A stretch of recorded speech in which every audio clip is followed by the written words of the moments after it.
生，宝宝换季时期持续咳嗽很久，这是怎么回事呢？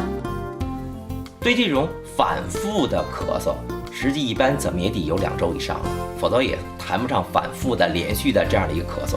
这样的时候，我们要想到肯定不是感染，因为孩子要抵抗力低到了随时就被感染，感染完以后又被感染，经常被感染，这种机会极其少。所以那我们要想到另外一个问题，是不是过敏？特别是跟换季相关。什么叫换季？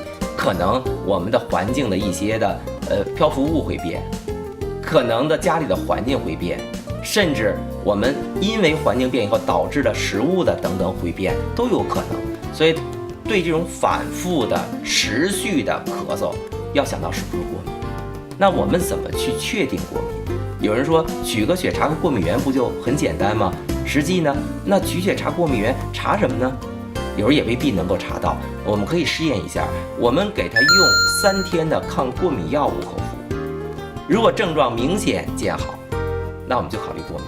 那这样的话，我们做下来以后，跟家长一块分析这段时间环境或饮食上有什么样的变化，我们在这种可能的变化中去寻找他的过敏源，这样的话帮他远离过敏源，才可能够去躲避，使他咳嗽不会再出现。那在这个期间呢，可能会有一段时间的抗过敏的治疗，甭管是口服的还是吸入的，有一段抗过敏的治疗。但对于口服和吸入的药物来说，我们更推荐的是吸入的，因为吸入药物是局部治疗，副作用相对会少一些。所以一定要寻找原因，不是说仅仅的是天天的止咳药、止咳药、止咳药，一定要寻找原因。这样找着原因以后，再结合药物治疗，效果会非常好。